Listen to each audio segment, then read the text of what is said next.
Hey guys, Jim here. It's a little bit before 3 Eastern Time Saturday, the 1st of May. Um, I, I'm just jumping on real quick because I want to share a video that came out yesterday on the New York Post YouTube channel. Uh, Again, just to spur the moment, just getting ready to go into work in about 5 minutes. Luis Elizondo, who is a former Pentagon official that was director of a program called AATIP, regarding the UFO phenomenon. As we know, as students of prophecy, everything that's going on right now with this report, this official report that's supposed to come out on June 1st, by June 1st, whatever, regarding the disclosures. And we've all been discussing, a lot of us have been in recent weeks, the issue as to why all of a sudden the disclosure from the government as far as the UFO phenomenon is concerned. Watch this 28-minute or so video. It's I was kind of blown away by what I heard Elizondo say right after or around the 15-minute mark in the video, because I had no idea that I saw a couple other short parts of interviews that I know who he is. I've seen a couple other segments of videos that he's done with interviews with other people, but what he mentions about the phenomenon possibly being a spiritual or demonic phenomenon, with a conversation that he had had when he was there in the program at the Pentagon before he left, with one of his superiors. And I was kind of blown away because I had no idea that that was something that he was aware of, or an angle that he may have been coming from with the issue. So I'm going to share this video. That's what this is about for now. I was thinking about doing this anyway, but I just wanted to put this out there real quick. This interview that was done with Elizondo apparently just yesterday or the day before. So just real quick, around the time that I became saved in the beginning of 1997, the first time I had heard about the UFO phenomenon possibly being a spiritual or demonic phenomenon was by a pastor and evangelist by the name of Bob Larson, who I never really followed him, but I had seen him on TV, I heard him on the radio.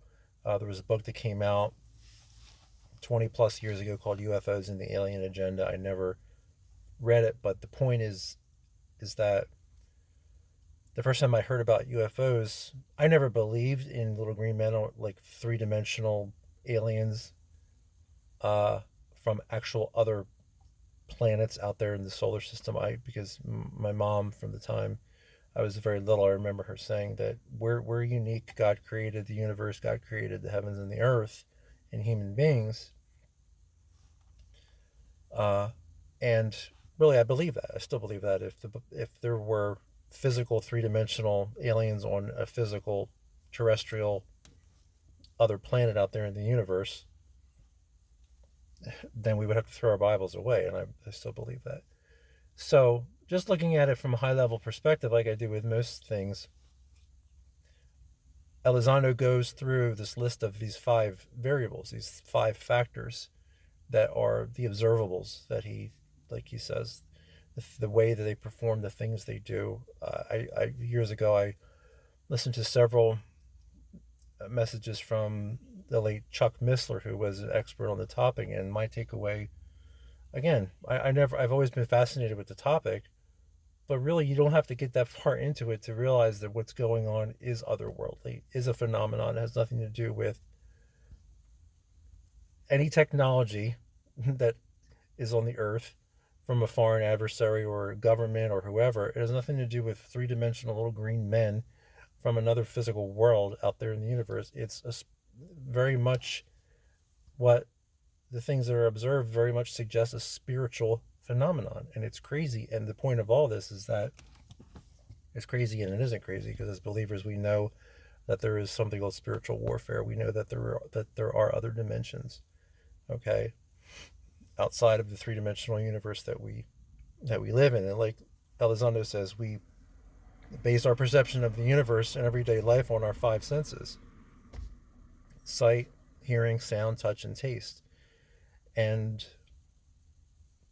the whole thing is just extremely fascinating. Why the disclosure now? Why all of a sudden, like so many of us believe we're in this just a super high watch time that we've never lived through before? And it's not because it's a season. It's not like the high watch times like Feast of Trumpets. Not that the Lord Jesus couldn't return on the Feast of Trumpets, but it's not about 1 or 2 or 3 days in September or October every year. This is about a season. This is about Psalm 90, verse 10. It's about the parable of the fig tree that Jesus told the disciples about when he spoke to them about the last days in Matthew 24. It's about the length of a generation. It's about where we are and what age Israel is going to be in 2028. And she'll turn 80 years old in 2028, and she'll be 80 years old until May of 2029. So it's just something that we feel in our spirits, and we just know that he's at the door, that we're in this season, that we don't know the day or hour.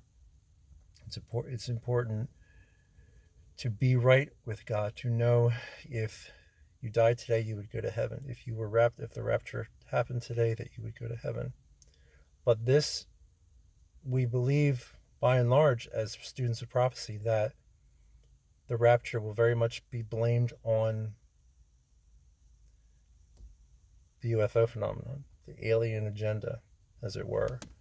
It's going to be a big part of it, we believe. And now it's just uncanny. It's just curious how all of a sudden all this is coming out. So gotta go, guys. I'll leave the link for the video below. Watch it in its entirety. It's extremely fascinating. It's just a huge deception is coming, and we believe that. We feel that in our spirits as believers, as students of prophecy, and it's just one more notch in everything that's already going on. The way we see the stage being set physically on the world scene, and with this, and if, like I said a couple of days ago to another brother or sister, if nothing else was going on, just what we feel and sense in our spirits about where we are would be enough. But we also feel the way we do because of what's going on in the world. So everything just kind of goes hand in hand. We see what's going on in the world, the way that the stage is being set. We sense what we sense in our spirits, and that, without a doubt, is the biggest thing.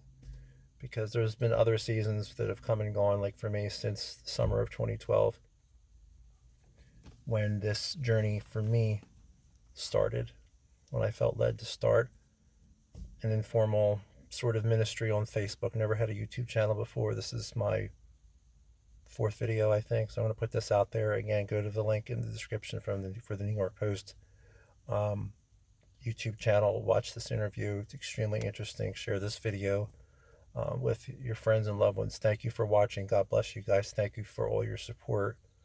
I love you guys. Thank you for your prayers. I pray for you guys. Gotta run. Talk to you guys soon. Thank you for watching. Much love. See you.